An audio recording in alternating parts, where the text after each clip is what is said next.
Hey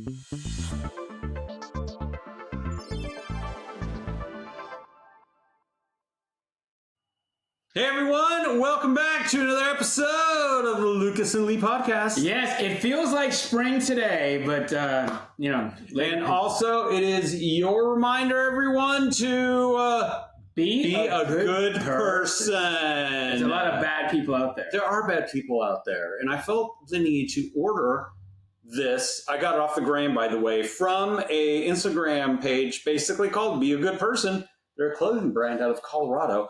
I felt the need to buy and wear this because more people need to be reminded, much like the opposite of me on the TV panel I was on. I was going to say, you deal with a lot of political people. I do. Nice. They need to be reminded to be a good person. Why are political people so angry? I do ask that. Why? All I see on X and Instagram and Facebook when it comes to because that drives content for them. You know, it's like the old newscasts, the old saying in TV news: if it bleeds, it leads. Okay. Everyone loves a good train wreck on the side of the road. That's what drives people. That's what makes people emotional. Like, that's why negative TV ads work so well. Oh, in politics, because it hits at someone's emotions, and that's what drives them to vote yay or nay on something. So, and look, in politics, I've been dealing with it 27 years now. Does it eat at you, though, like being negative like that? I mean, not that you're negative, but like people around you being negative. It does. And that's why, look, I am luckily at the point in my career now where candidates come to me, not vice versa. And I'm able to pick and choose. And that's why I just choose really good people. Yeah. Like District Attorney Ron Freitas. Ron Freitas is my dude. We had the crab feed last week. We're hanging out there. Had a great time. Yeah. Supervisor Mario Gardea, firefighter. It was right in my neighborhood, right down the street from me. I have a few supervisors in Merced that I will give shout outs to. That would be Josh Pedroso, Lloyd Pereira, and Darren McDaniel. Also, excellent people. Absolutely. And I got to tell you, if they live in Merced, they are saints, because Merced is a difficult place to live. They are saints. It's a middle of nowhere. They are saints. They are saints. Yeah, having grew up down there, they are saints. No desire to live in Merced. They are saints. Yes, so God bless them, everyone. Okay, what do we got on plate for today? Well, we got a lot of relationship stuff today. Like, the secret to being in a successful relationship is be with a happy person, right? Is that the deal? Yes, 100%. And from personal experience, I mean, I like to think I'm a generally happy person. You seem like you're happy. I'm a happy person, especially post-transplant. Yeah, I think you've become, I'm just happy to be here. But I will say that I do believe, and you can correct me if I'm wrong, I do believe that being happy isn't the norm. I think there's a lot of unhappy people out there, like the people arguing politics. And so I've had two relationships. Well, I've had more than two relationships, but the two that come to mind that I'll use as examples is there was the relationship right before I met my ex-wife. And once again, we got this from Mel Robbins, who is excellent. Oh, phenomenal. Love Mel Robbins. Yeah. Love Mel Robbins. Anyway, this is one of the things she brought up on one of her Instagram stories. Secret to happy relationship is to being with someone who is happy. Yeah. And you can't make someone happy. And I think that was my problem, that especially early on, especially pre-therapist. I thought I could make someone happy. So I was seeing someone who, when we split, she actually said, you know what, Lee, before I met you, things were dark and I just wasn't happy. And when I met you, you brought light and love and laughter into my life. Well, that's good. It's definitely better than bringing sadness and darkness. It's better. But that just goes to show that even though I brought the happy, it still didn't work. Well, yeah. An unhappy person. At the end of the day, the relationship didn't work. And my ex-wife, 100% example of someone that I married. And my ex-wife made a point of saying, I did everything I could to make her happy. I did everything in my power I could to make her happy. She just wasn't. When she told me she was divorcing me, it wasn't like, Lee, you're horrible. I can't believe I go to bed with you every night. She just was, I don't want to be in a marriage. I am not happy I am not a happy, she just said, I'm not a happy person. It has nothing to do with you. I would hope it had nothing to do with me. It was 2 months after my transplant. Yeah. But she just wasn't a happy person in that form of relationship. Well, and I'm not, I'm obviously a very happy person. I'm smiling a lot. I don't understand. Is it a sickness, like where people can't physically be happy? I don't think anybody chooses to be unhappy, right? People don't choose. No, this, I think it right? They don't enjoy it. No, I think it. Look, a lot of it's perspective. I think. Obviously, I have a perspective on life that is very different from almost the rest of the population. I mean, I'm now entering into my reflective / happy month, which always comes in between the anniversary of my sobriety, which is February 25th, and the anniversary of my liver transplant, which is St. Patrick's Day, March 17th. And during that month... So the sobriety came a year before the transplant? The sobriety came a year before. So February of 2021. And then the transplant was March of 2022. But I spent a lot of this month between my sobriety anniversary and my liverversary just really reflecting on the fact that I am happy to be here, that I have made choices leading up to and after that have allowed me to be a living human being on this planet. And no matter whatever crap I get out there, and like I said, I work in politics, I get a ton of crap. Yeah. I got people who don't like me just because of who I am, not just because of what I do. Not they don't know me. They've probably never had a 5-minute conversation with me. No, they're just judging you. They're judging me because I'm with, because I'm a Democrat or I represent so-and-so. The guy today, I was on a political panel on a channel, and the Republican opposite of me just was like, you like to ridicule Trump voters, and just cast me with a broad brush. And I had to bite back, and I'm like, at any point have I said anything negative about people who vote for Donald Trump? That was their choice, their decision. We're in a free country. They're allowed to. They have their reasons to. I don't think they're horrible people because of that. But I think you have, people who they let all the other external factors really affect what their own happiness and what they think about themselves. Yes, and you touched on a couple of things, and it's not that I want to take a left turn, but there's two things I want to take a turn on real quick, because Kid Rock actually talked about this the other day.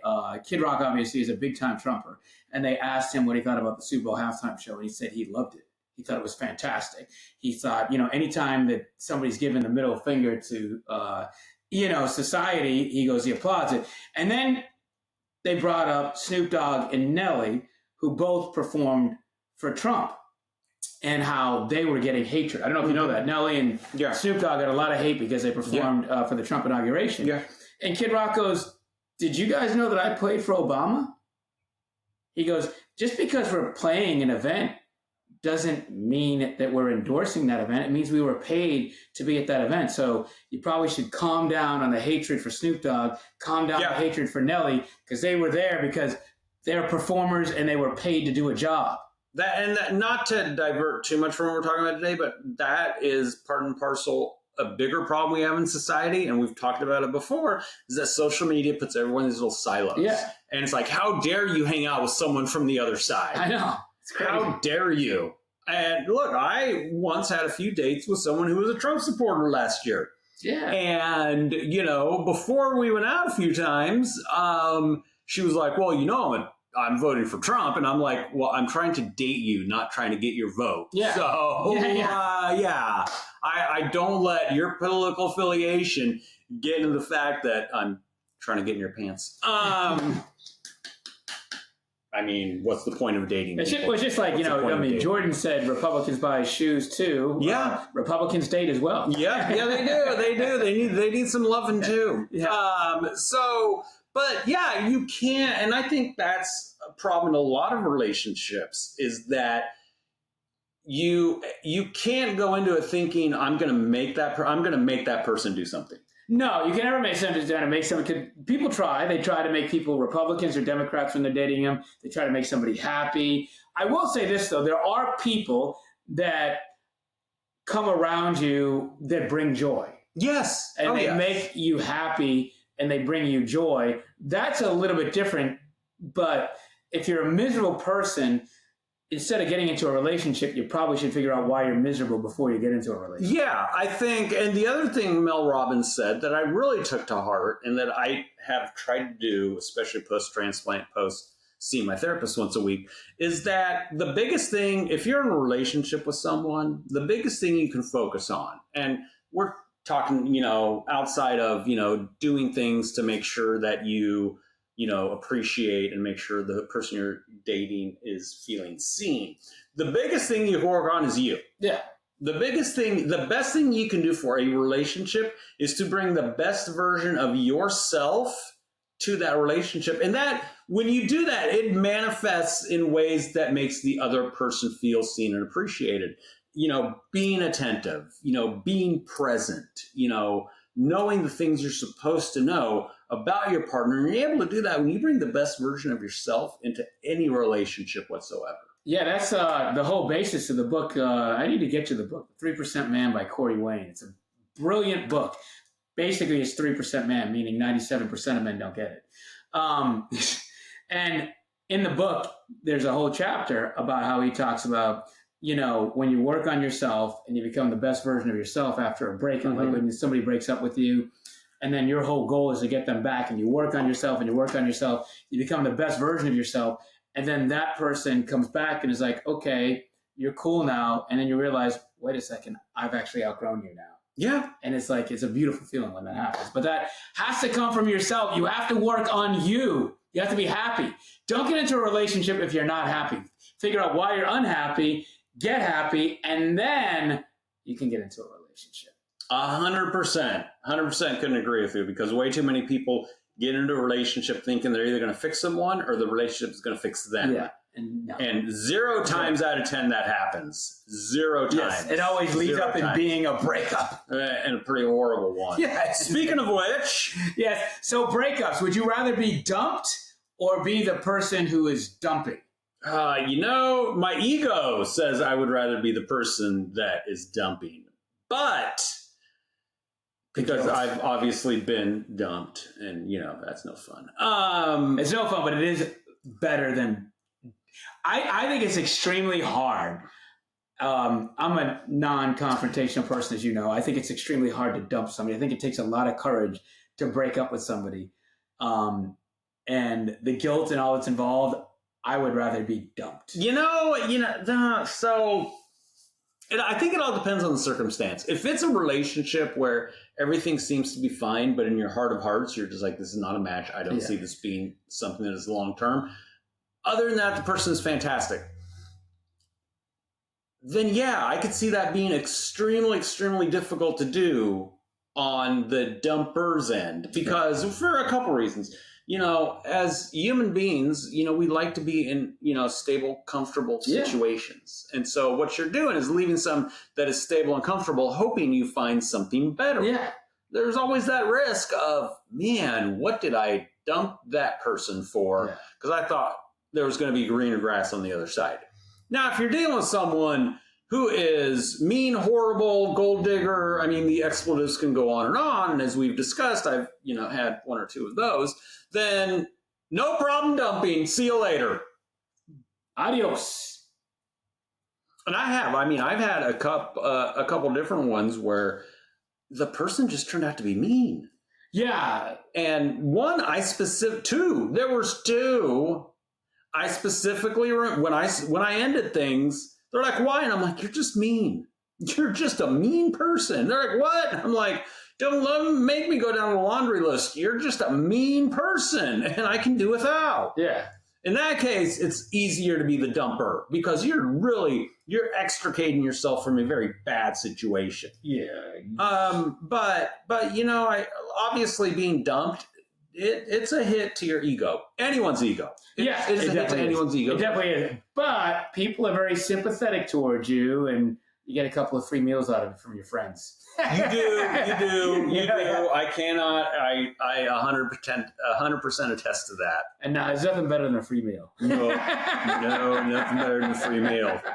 But you're kind of the winner because you're the middle child, though, right? I am the middle child, and there have been recent studies that have come out. That the middle child is indeed the best child. The older child is more like just like wild / outspoken, et cetera, et cetera. The younger child is often seen as spoiled.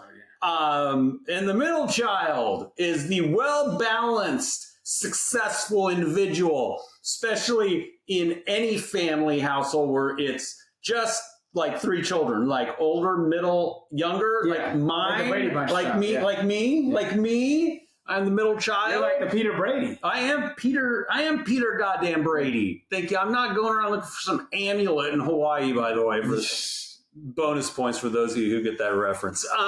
But yeah, studies have shown that middle children are the most well-adjusted and the most successful, and I really appreciate that. I feel seen. That study makes me feel seen. Yeah. See, I was from a 2-children household, so So I do look. I will make a caveat here because it did say that the younger child is usually the more spoiled princess of the one, and my sister watches the podcast. Oh. And I will say, is she a spoiled princess? No. Actually, my sister is a saint. So when my mom got sick, my sister actually became my mom's caretaker. My sister gave up a lot to take care of my mom. Her family gave up a lot. They moved my mom and dad into an in-law quarters in their backyard. I mean, they really sacrificed. So Leanna Bagetti, that's her married name, Leanna Bagetti. It definitely. Italian. It is. It's Italian. Yeah. Break up the pasta. But no, my sister definitely does not fit the mold of the younger spoiled child. My sister is a saint and probably deserves some sort of statue outside of wherever. But I still do take this study to heart because it says the middle child is more attractive and smarter. That is definitely me right here. Well, I wanted to touch on something earlier, and it goes with you being, a strong person and being the middle child. You talked about, your sobriety.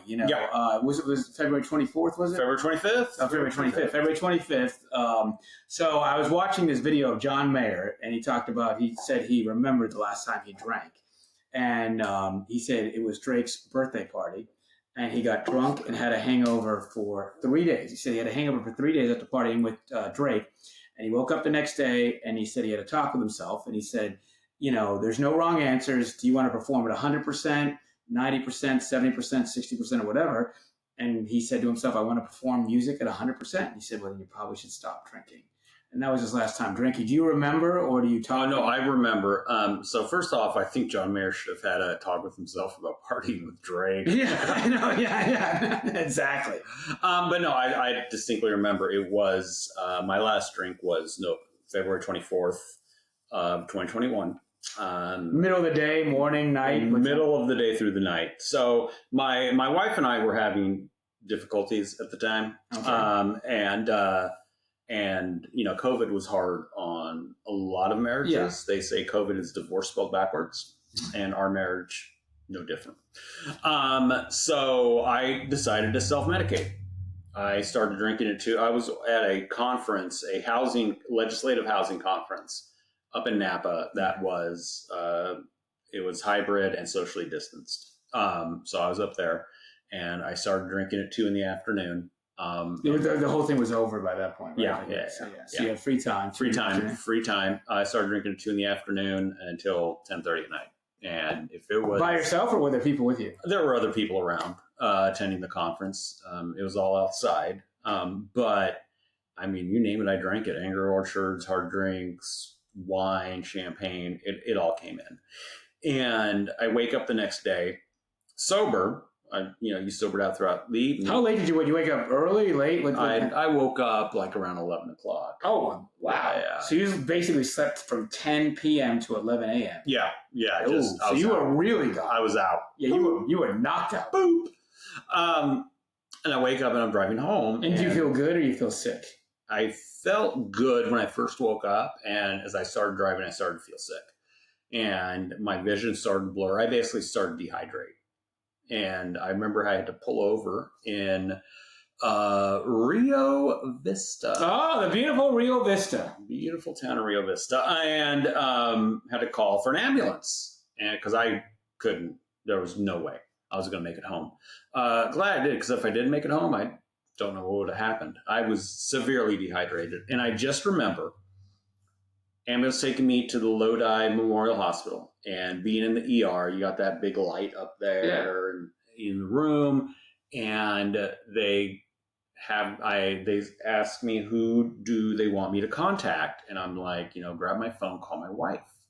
And I called her, and I'm dehydrated, I'm disoriented, and so I'm like, hey, scared. And so I tell her, hey, I'm in the hospital, and the first question she asks for me is, are you still drunk? Because you called her that night? No. Oh. No. She just thought I was drunk. And that right there, I was like, wow. I call my own wife, and first question isn't, are you okay? Are you drunk? Yeah. It's, are you drunk? And I just decided right then and there, it's got to stop. Just nope. And so I was in the hospital overnight, got released, went home, and basically said, getting rid of all of it. I'm never drinking ever again. I remember there was a Saturday that I went on Facebook and told all my friends, 9 and 12, take everything we have, just get it out of here. And like, we had enough wine to like probably open up our own winery. Yeah, we had a lot. And I will give kudos to my ex-wife now. She actually joined me in my sobriety. Oh, nice. She was like, as long as you're sober, I'm not going to drink. And we just got rid of all the booze in our house. Nice. And since that day, you've been sober. Yeah. And like, I did a little video. You saw the video. Yeah. And I do that video every year because it's important for it to be seen that people like me, educated, successful, you name it, people like me have to deal with it too. Well, and you did it with no help, right? I mean, I did it with no help. You did cold turkey. Wow. I did it cold turkey. And, you have to have, at the end of the day, you could have the best support system around you for your sobriety. But at the end of the day, it's up to you. Yeah. And I had driving factors. The first it was, I'm going to be the best husband and stepdad I can be. That's why I was going to be sober, because God damn it, I was going to make this marriage work, and I'm going to be the most present, dad, stepdad and husband that I can be. And then a year later, well, no, Lee, you need to be sober so you don't die. Yeah. Because not even a year, 5 months later. Yeah. Because my liver failed. And so there was that, like, I can't drink because I want to live. I want to be able to get my transplant. I want my transplant to stick. And now, obviously, it's still that. I mean, booze is not allowed. Yeah. But now the focus really turns to, I don't drink because I want to wake up and be the best version of myself, much like John Mayer wants to be the best version of himself when he's performing. I wake up wanting to be the best version of myself possible. Exactly. And that's why I don't drink. You don't drink, and both of you don't hang out with Drake anymore. We both don't hang out with Drake. Nope. Not like us. Not like us. And one last thing I wanted to touch on before we get the worst week ever. I wanted to say the San Francisco Giants have to put the youth in this year. I'm getting annoyed with the spring training roster and Bob Melvin not starting Bryce Eldridge. Bryce Eldridge needs to be in there every single day. We want to see him opening day. He's only 19 years old, but he's 6'7", and he hit a home run the other day. And Mike Krukow, is not like Donald Trump, where he makes everything amazing. Mike Krukow is about the realest guy there is when it comes to talking about the Giants. And he said when he heard the crack of the bat on Bryce Eldridge's home run, he said, I haven't heard a crack of the bat like that since Barry Bonds. Hot damn. Get him in there. Get him there playing. Well, we will both be at opening day. Opening day. Of course, the big question is, who will I have at opening day with me? I know there's a long list of people waiting. I heard Fit Lurie is going to do squares on who I take to OPD. Yeah, exactly. So I'm excited, especially if the Giants go ahead and go with the youth movement. Yeah, it's going to be sick. If they have Eldridge in on opening day, the play's going to be rough. It's going to be a lot of, because let's face it, I don't want to go to opening day to see Lamont Wade. No. I don't. Nobody does. I don't. Nobody does. No. Nobody does. We want to see Bryce Eldridge. Put him in. So, worst week ever. And I don't know who you got for the worst week ever, but I spend way too much time on both Instagram and X. Yeah. And so what I came across, and I think I sent it to you, Mary Kate Cornett. Yeah. Apparently is a co-ed from like Texas A&M. I think it was Texas A&M, one of the SEC schools. So Mary Kate Cornett is now internet famous because she slept with her boyfriend's dad. Mm-hmm. Yeah. Not good. And the story gets even deeper. The boyfriend took her back after she slept with the dad. Yeah. So, hey, Christmas very awkward. That's good. Yeah, I was about to say, it's going to make for a very awkward Thanksgiving. Second, what kind of human being does that? Well, I got to question the dad. I got to question the dad. Girlfriend. They showed a photo of the dad, and he looked like a douchey finance bro. So that doesn't shock me. It's just they're scummy people. No, just horrible human beings all around. Sleeping with your boy, like that's just like. Well, and then to take her back. What do you rank her as far as looks go? Maybe a 6. Yeah, no. No, she wasn't anything spectacular. Yeah. No, she was your typical, look at me, I go to school in the SEC and I'm in a sorority, which means she's blonde, she's maybe 5'5", and looks like she probably needs to eat a sandwich. I know you love the SEC, but man, those schools down there, they're so dysfunctional. Except one, there's only one SEC school that is not dysfunctional. Would you like to guess what school that is? I know you're going to say Florida. That is correct. But keep in mind, they did give us Aaron Hernandez. They did give us Aaron Hernandez. Tim Tebow and Aaron Hernandez. You know, the New England Patriots gave us Aaron Hernandez.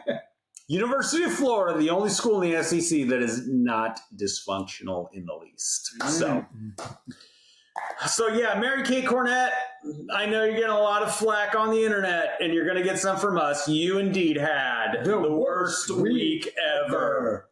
With that, everyone have a fantastic weekend. Remember, be a good person, and we'll see you guys next week.